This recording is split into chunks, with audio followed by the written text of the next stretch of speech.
Hi there, my name is Oliver Brackenbury, and I'm the editor of New Edge Sword and Sorcery magazine. Here's issue 0, which we put out in the fall, and we are currently running a Kickstarter for issues 1 and 2. So, Kickstarter. It's been around a little over 13 years. Most people have heard of it, but actually, still, most people have never used it.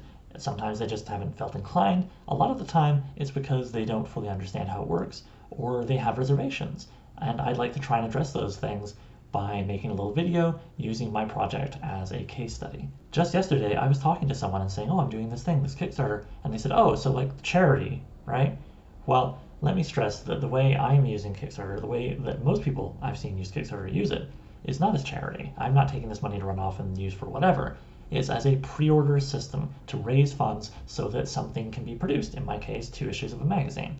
Then there's a detail of how Kickstarter works, which I think evades a lot of people, which is that you are not charged right away when you back a project. You are charged only at the very end of the campaign. They usually run for 30 days. Mine ends at 8 a.m. Eastern Standard Time on March 4th. And so, yeah, you will be charged then. And actually, the way I'm doing things, the way some people do things, I've teamed up with a company called BackerKit so that I can charge for shipping later when we actually ship the product, which is nice because it splits the cost of like the product and the shipping into sort of 2 installments paid widely apart. Well, let's hope not too widely. See, this is the other thing. It's not buying something off Amazon Prime. You're probably not going to get it the next week. And sometimes the delay can be kind of long depending on what the product is. I myself have backed a very cool tabletop role-playing, D&D type thing called The Dying Earth, which, gosh, I backed that in I want to say July 2021, and I've only just recently been charged for the shipping, and I'm going to have it delivered reasonably soon.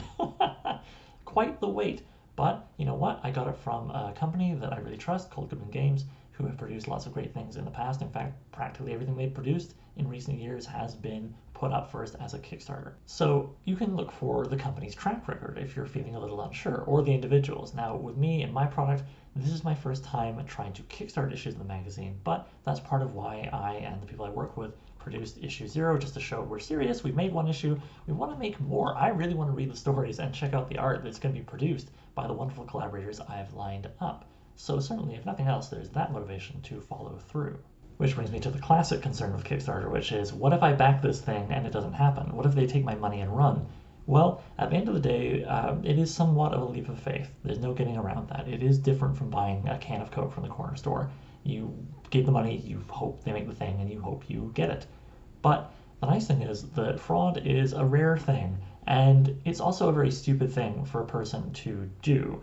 In my case, everything I do creatively online has my name and face attached to it somehow. If I were to run off with the money I raise in this Kickstarter, well, I'd be burning that to the ground. And you better believe, especially with something like a magazine, I mean, this is not a one-off. I want to keep making more issues. I want to expand. I want to maybe turn this into like a proper business where I can publish books, become a publisher. How exciting would that be? Well, for me, it's very exciting. So yeah, all of that is a very powerful incentive to actually, follow through. And then there's also, well, maybe it's not a scam, but maybe the person will mess up and not know what they're doing. Well, with myself, again, this is why I made an issue first, just to make sure I like doing it and figure out how to do it. It's also why I've teamed up with a company called BackerKit, which is very good for helping people make sure that they get their stuff shipped out to the right addresses on time, all that good stuff, and a fulfillment person named Sarah McHenry, who has helped other campaigns ship up, I think, $3.5 million worth of merchandise. So yeah, her whole thing is basically keeping people like me on task and making sure that we don't make dumb mistakes with our math or something like that, so we don't raise enough money or something and just mess up the whole project. So there are steps that people who create these kinds of Kickstarter projects like myself can take to help really make sure that it happens. But as I say, at the end of the day, there's no getting around it. It is, something of a small leap of faith. However, I think it's a leap worth making. It's a leap I have taken myself 14 times in the past. I've never been disappointed. I've always received what I backed from people on Kickstarter.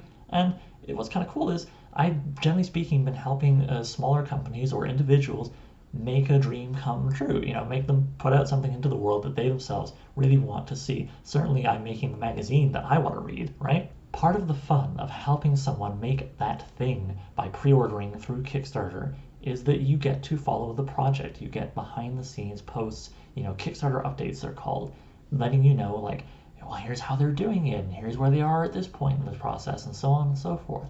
I already actually have a post up on my Kickstarter showing how we're going to be upgrading the binding of our hardcovers. Because, yeah, it's a magazine and a hardcover, man. And, well, I'll let you read the update if you want over on the Kickstarter, which of course will be linked in the little description box underneath this video. But, yeah, we have some close-up photos of the binding and stuff like that, just to kind of teach a little bit about how these things are made and why the Kickstarter will let us make it better. And I'm sure sooner or later we'll have, say, live streams with creators that are attached to the project to talk to them, and all sorts of other fun stuff like that along the way. So yeah, you get to be part of a real experience. Okay, I think I've been talking for long enough now. If you want to learn more, of course, you can always go to Kickstarter.com, and again, there's a link straight to the campaign underneath here. I encourage you to check it out. We've had a strong early start, but we haven't fully funded yet, so naturally I would love for you to check it out and to tell any of your friends who you think might be interested. I hope that I have addressed any sort of concerns or questions you might have had, but please feel free to ask me anything in the comments underneath this video. Thanks for watching.